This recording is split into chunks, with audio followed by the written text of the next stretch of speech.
Welcome to The Explainer. So today we're going to talk about someone incredible, a man who was born a slave but ended up teaching emperors what it means to be truly free. We're diving into the life and mind of the Stoic philosopher Epictetus. And this quote, this is pretty much the key to his entire philosophy. It's not what happens to you, but how you react to it that matters. I mean, how relevant is that today, right? In our completely chaotic world. This one sentence basically draws a line in the sand between what happens out there and how we choose to respond in here. So to really get what he's talking about, you have to understand where he came from. I mean, his life started at the absolute bottom of the Roman world. We're talking about a position of, well, zero power. You know, he wasn't even given a real name. The name we know him by, Epictetus, it literally just means acquired, as in property, a thing to be bought and sold. But there's this one incredible story that just perfectly shows how, even though his body was enslaved, his mind was absolutely free. So the story goes like this. His master, in this fit of pure rage, starts twisting his leg, just brutally twisting it. But here's the crazy part. As the pressure builds, Epictetus doesn't scream. He doesn't cry. He doesn't beg for mercy. Nothing. Instead, he just looks at his master and calmly says, "You will break it." Can you imagine that? It's like he's observing the whole thing with this, this strange detachment, almost like a doctor watching a procedure. And sure enough, the leg snaps. And what does Epictetus do? He just adds, "Did I not tell you?" Wow. That one moment right there, that's his entire philosophy in a nutshell. The external event, a broken leg. Horrible. But his internal response, totally calm, totally in his control. His body was broken, sure, but his inner self, his will, that was completely untouched. I mean, what a life, right? His whole journey was this incredible arc from physical slavery to total intellectual freedom. He studied philosophy while he was still a slave. Then he gets his freedom, only to be banished by an emperor. And what does he do? He goes and founds one of the most important philosophy schools of his time. He didn't just talk the talk, he lived it. He proved his ideas were real through his own experience.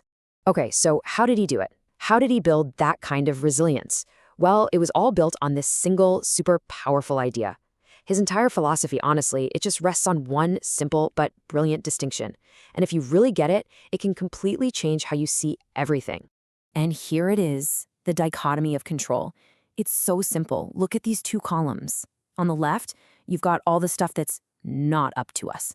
Our body, our reputation, what other people think. And on the right, what is up to us? Our opinions, our choices, our actions. Epictetus said that basically all human suffering comes from one simple mistake. We get these two columns mixed up. We pour all our energy into trying to control the stuff on the left, and we completely neglect the stuff on the right, the only things we actually can control. Just think about that for a second. How much of our stress and anxiety today comes from this exact confusion, right? We get worked up about our job, which has a million factors we can't control. We obsess over what people are saying about us on social media.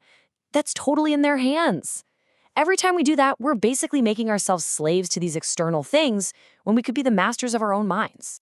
And that thing we can control, that one thing we truly own, he had a special name for it, prohairesis.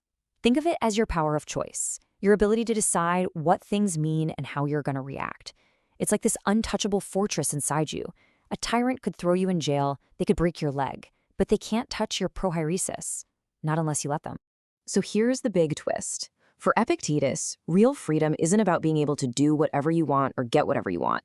No, true freedom is about wanting only what's already in your power, your own thoughts, your own choices. You see? That is a kind of freedom that nobody, and I mean nobody, can ever take away from you. Okay, that all sounds great in theory, but how do you actually do it? Well, Epictetus wasn't just some abstract thinker. He was practical. He gave his students a toolkit, a set of exercises. He basically turned philosophy into a daily workout for your mind. And this training revolved around 3 key disciplines. First up, the discipline of desire. This is all about training what you want and what you avoid. Basically, stop wanting things you can't control and focus on your own character. Second, the discipline of action. This is about how you act in the world. Do your duty. Be a good person, but don't get hung up on the results because those aren't up to you. And finally, number 3, the discipline of assent. This is huge. It's about hitting the pause button. When something happens, you don't just react. You examine your first impression and decide if it's true and if it's worth getting upset about. You know, what I love about this is how accessible it is. He wasn't saying you have to become a perfect, emotionless sage overnight. That's impossible. Instead, the goal was to be a prokopton. That's a great word. It means one who is making progress.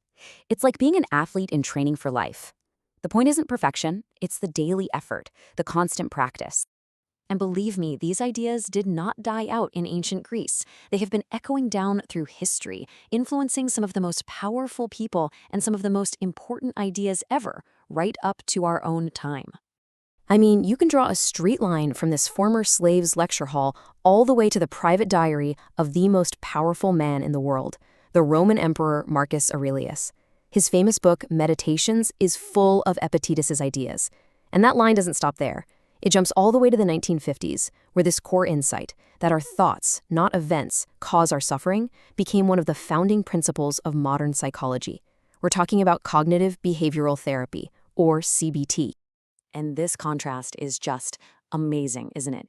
You've got Epictetus, the slave, at the absolute bottom of the social ladder, and then you have Marcus Aurelius, the emperor, at the absolute top. And yet, they both found peace and freedom using the exact same set of ideas. If that doesn't prove how universal this philosophy is, I don't know what does. So really, the big takeaway from Epictetus is this empowering idea that we hold the key to our own prison. Our prison isn't made of stone walls or bad circumstances. It's made of our own mistaken judgments. Peace isn't about changing the world outside. It's about mastering our world inside. Freedom isn't a gift someone gives you. It's something you have to claim for yourself. And that really brings us back to the question that Epictetus was always asking his students almost 2,000 years ago, a question that's maybe more important now than ever. In this crazy, noisy, uncertain world we all live in, what is truly, really up to you?